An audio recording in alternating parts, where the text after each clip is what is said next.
Wee! Okay. God damn it, Tim. Wee! I was trying to help. You do the rhythm section, and now. Well, no, I got that, but you came in like a half beat late. Really? Yeah. Oh. I blame lag because I was right on. Oh, that's probably fair. Well, in case it went over a couple of your heads, we're here to talk about Doctor Who today. With me is not another of yours, Tim Bauer. Hello. And the Sofa Reviews, Matthew Hartley. Hello. And we find ourselves here between the much-anticipated 50th anniversary and the upcoming Christmas episode where apparently we're going to talk about how Matt Smith's the 13th Doctor and they're going to need to jump that hurdle. Knowing Stephen Moffat, we're going to be making that noise a lot. Yeah. Or this noise. If you caught that. I don't know if you did. That was a facepalm. I thought you were about to do your Moffat yell. Don't spoil it! That's to come. No? That's a thing. It'll happen. Don't worry. Keep your pants on. We'll be fine. But Keep them off. Whatever makes you comfortable. I don't care. I can't see it. It's the beauty of audio. A little bit. I'm not wearing pants.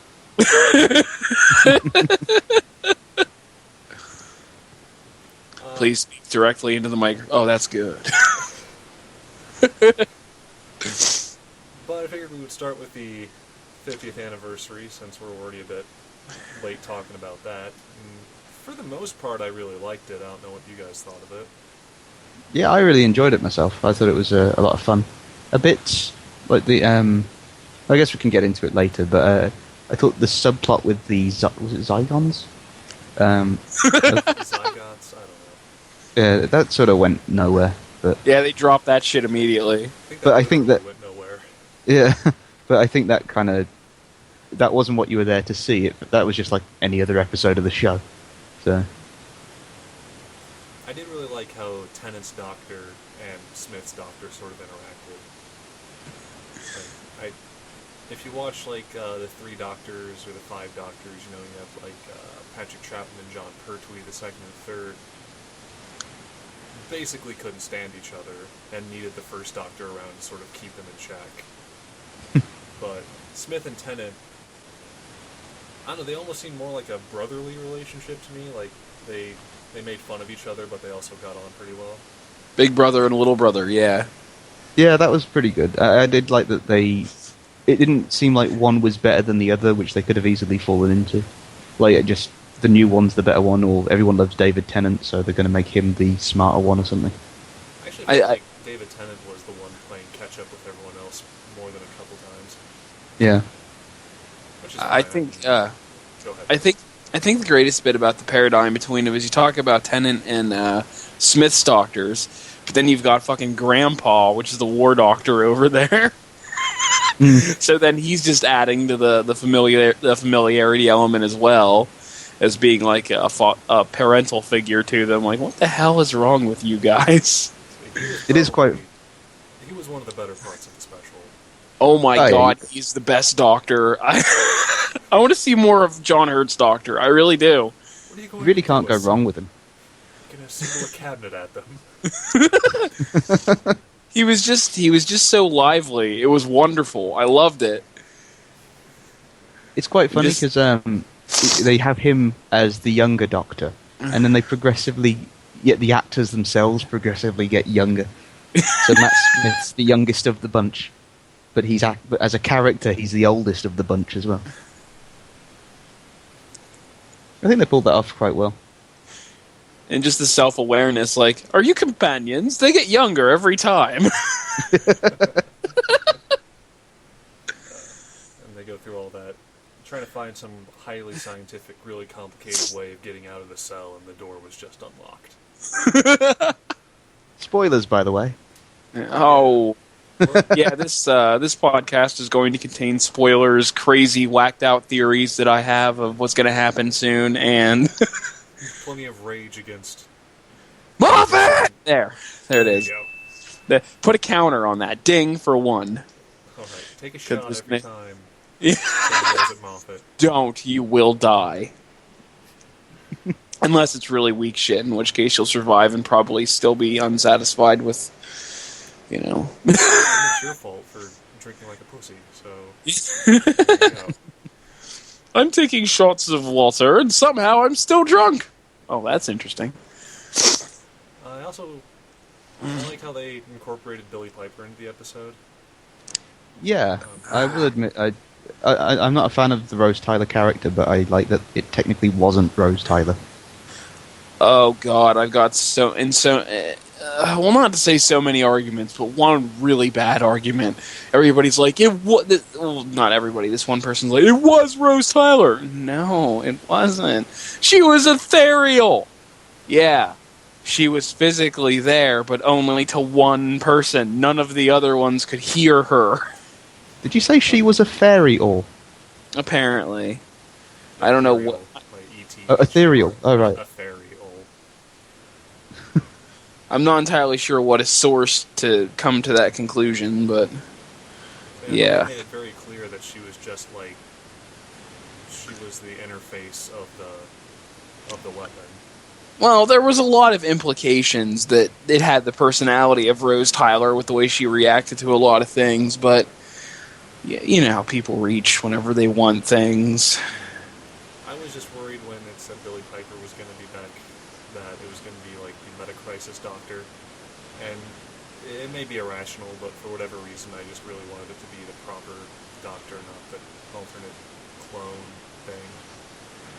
You know, I'm a little concerned about the whole meta-crisis doctor thing here. I mean, I think it's a little... Is it too early in the podcast to go into crackpot theories about what we think is going to happen next? Let's save that for after we talk about the 50th. Okay. But even though I thought it was really good, there were a few nitpicks I had with it. For example, when they're all in the painting, like in stasis, and because they're trying to get into the black vault. Yeah. The Dalek shows up, and they all turn around with their sonic screwdrivers and blast it back. They can do that? Well, the Zygons, or whatever they were, they had to escape somehow, so I assumed that if you're aware of it, you could probably plan it or something, but they never explained anything like that. I figured it was just full of cool. Oh yeah, I mean, that still applies, but if we're going to try and come up with an idea as to how they got out of it, I guess it would be the same way as the other guys did. They just never explained it. No, just like, if the Doctor has 3 sonic screwdrivers, can he beat a Dalek with them? I don't... That was a bit odd, actually. It's just, suddenly it's a projectile weapon. Yeah. Apparently they are weapons. Even though in earlier scenes, you know, War Doctor's like, it's a screwdriver. Always pointing it. What are you doing?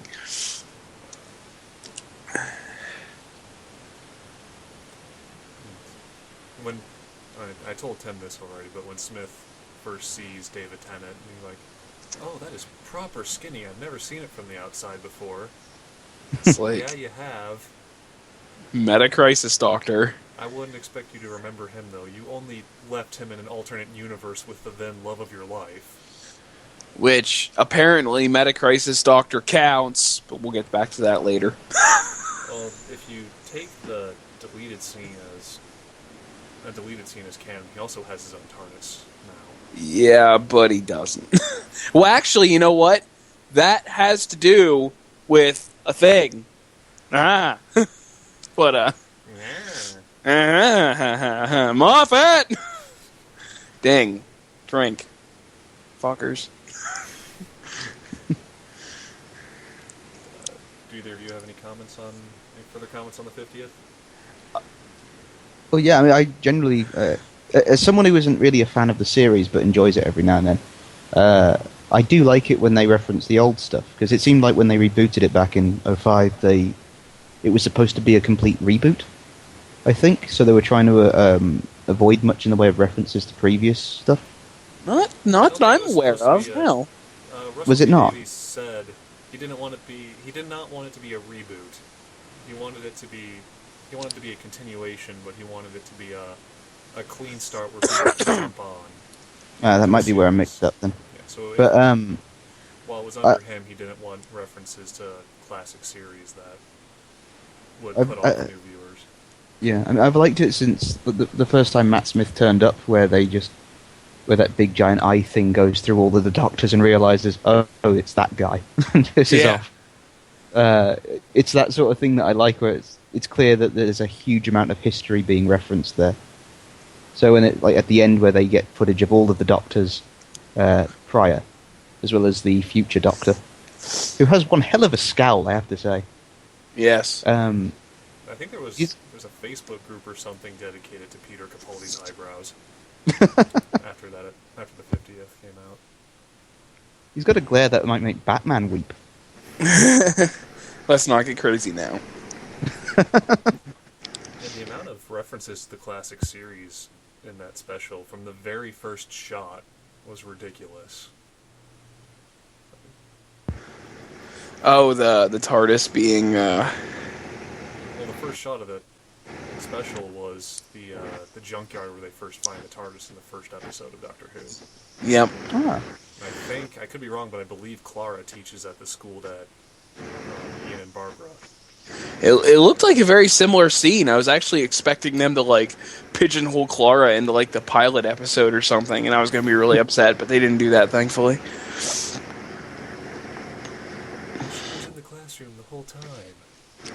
Oh, fuck yourself, Muffin! Muffin! 2 shots, because I was crying during that one. Leave your Mary Sue OC out of the 50th anniversary. Yeah. I think... Oh, go ahead.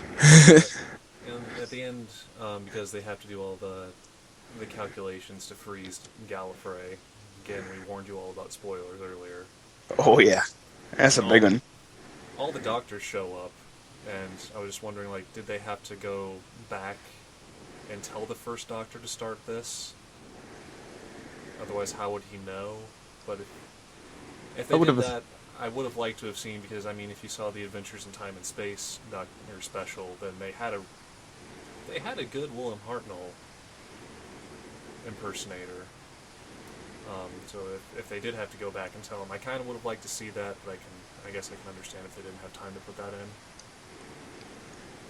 I would have presumed that's how they would have done it, but my question is, why did they all need to be there to enact it? Because it was or awesome. Or were they all there just speeding? Yeah, I know it was awesome. I'm not ruling that out, but I'm pretty sure that's they just all the whole have to point. Scan the planet to just speed up the calculation or something, or it might have just taken might have taken the power of all their TARDISes or something, or that, or it took the planet.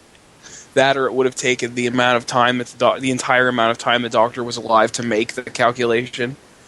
Or maybe when the first Doctor showed up on Gallifrey, he started the calculation so that Smith would have it done at the same time, because they're... Yeah, exactly. One thing I was a bit saddened by, at least, was although he did have a brief cameo with old footage, it's a shame Christopher Eccleston wasn't brought in. Eccleston doesn't like Doctor Who. I don't think he really liked it when he was the Doctor. Yeah, he left after one season because he didn't want to be pigeonholed in that type of character, which is sad because he was my favorite. He was pretty cool. From what I understand, he didn't feel that he was being allowed the creative freedom he wanted with the character, and if it couldn't be his character, he didn't want it to be his defining role. I understand that, though it would have been nice for him to just be there at least. Although I will say that I think one of the jokes we made with the G.I. Joe review was that he ends up in another movie alongside someone else called the Doctor. He does become Cobra Commander, but poor man's Cobra Commander, I might add. It gets better in the second one, but the movie itself does go downhill, in my opinion. But we're not here to discuss Hasbro movies. should have happened is all 13 Doctors come together, and their TARDISes combined to form the Mega TARDIS Zord. It's just an even bigger blue box. It's like Voltron. Have you seen on YouTube, there's two 2-minute cartoons. It's a Doctor Who anime. Oh, yeah, I remember amusing. something like that. It's quite hyper-stylized, wasn't it? Like, in a sort of Gurren Lagann style? Yeah.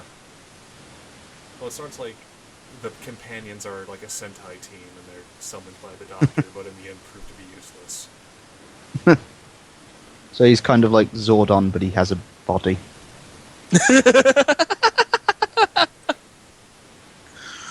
Actually, that kind of works, thinking about it. Zordon has a body, he's just not able to exist in our Only in the universe movie. because- well, okay, I'm not here to get into advanced Power Ranger lore, so... It's an interdimensional thing. You wouldn't understand. He's an interdimensional space wizard, and he can't really exist in our universe, so he has a body, but he has to stay in that tube. Yeah. He's linked to our world by the command center and Alpha 5 and magic. Space wizards did it. So he's a Time Lord? Does that still kind of come into it? If You're killing me, buddy. if you go on TV tropes and go to literally anything and look at the fan theory section, there will be a claim that someone in any series is a Time Lord. Well, James Bond must be. Well, Well, in fact, he has to be. Timothy Dalton was one. so Tim, Like, where was he? He should have been in this damn movie.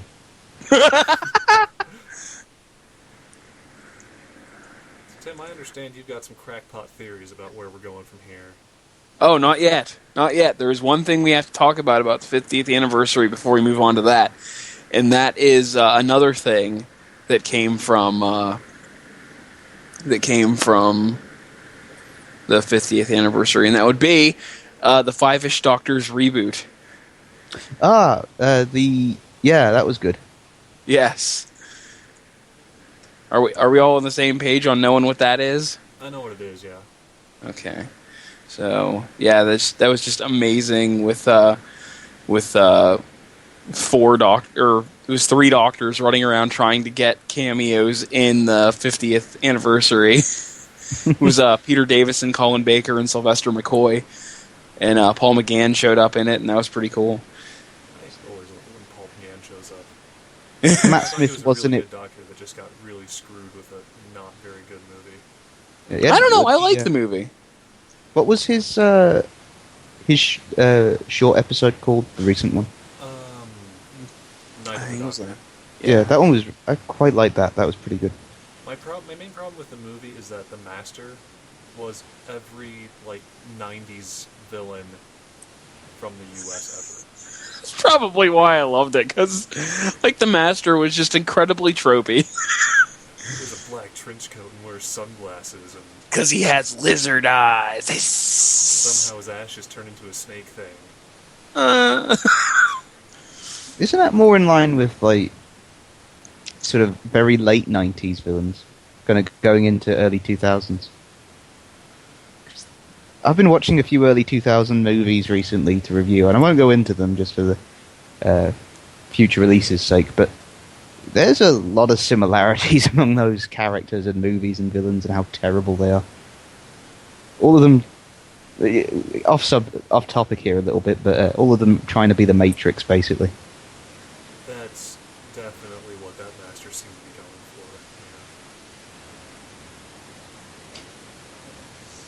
for. There was something else. What was it? Oh yeah, the bit with God, why can't I remember his name? John Barrowman in the Five-ish Doctors.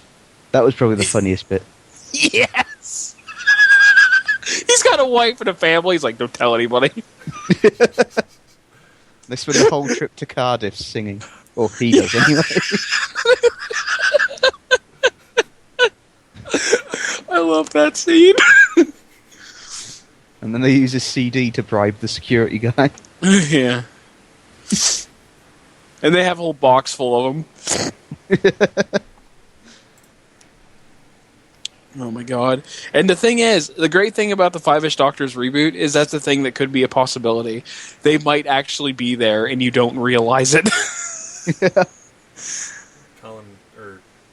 Colin Baker could be a random, Gallifreyan security officer like he was before he was the Doctor.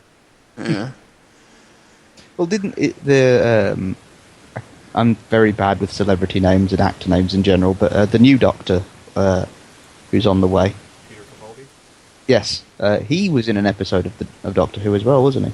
He was Yes. in Fires of Pompeii, along with Karen Gillan, who played Amy Pond later. So there's precedent for that, I guess. There's that. Yeah.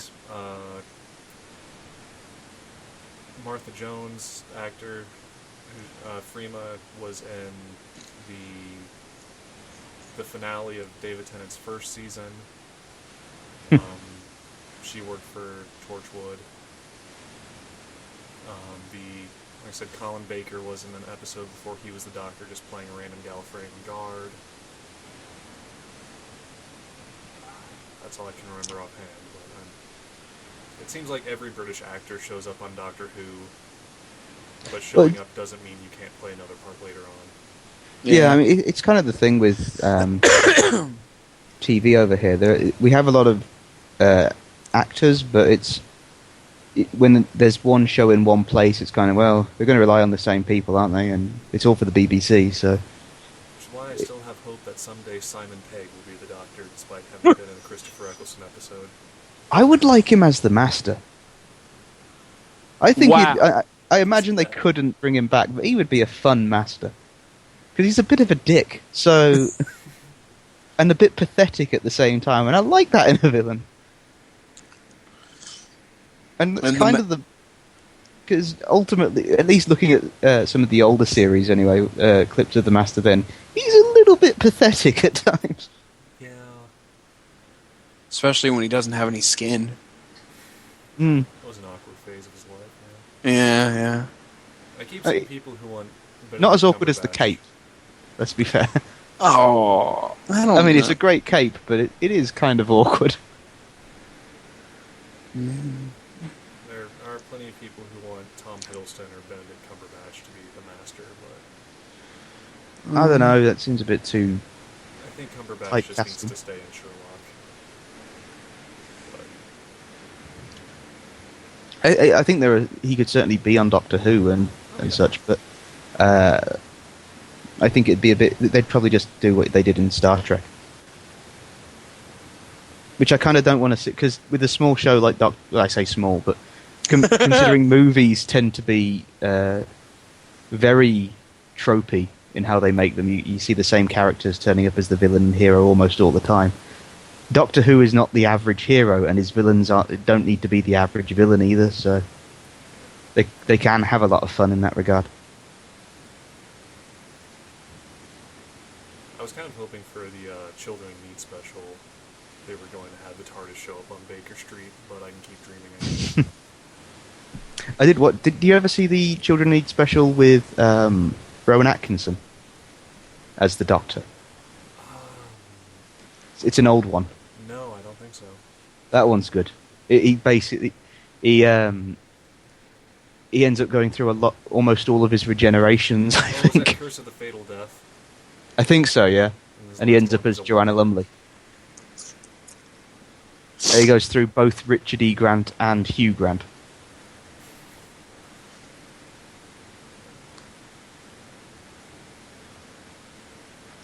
Doctor Who But- can be a complicated show. Can be, but- is. I think it's one of those ones where I think maybe sometimes, and sorry in advance for this, Tim, but I think the fans take it more seriously than it's intended to be. No, I agree with you wholeheartedly on that, actually. I just like theorizing things, and Doctor Who's one of those shows where being that they can change the face of their main character at any time, it's just a thing where you can have wild speculations about what's going to happen, and I love that, but I really don't take anything too seriously. It's in jest. Oh, yeah, I mean, there are a lot of people, though, that, with every fandom, and it's not just Doctor Who, in fact, I'd probably say maybe Doctor Who's a little more lenient in that regard, but you get some fans of some things that just cannot handle change at all, or something going against the rules they've set up, even though that's kind of the point of setting up rules in a show sometimes, to have a moment where it breaks them. Like, there's only two rules in comics, and that was Superman always wins and Bucky always stays dead, and those have both been broken since. Well, I remember it being nobody stays dead in comics except for Uncle Ben, Bucky, and Jason Todd. And so far, 2 out of 3. Uncle Ben's still dead, though, because Marvel really loves shitting on Spider-Man all the time. I'm kind of hoping he comes back as the next Green Goblin. Harsh, but...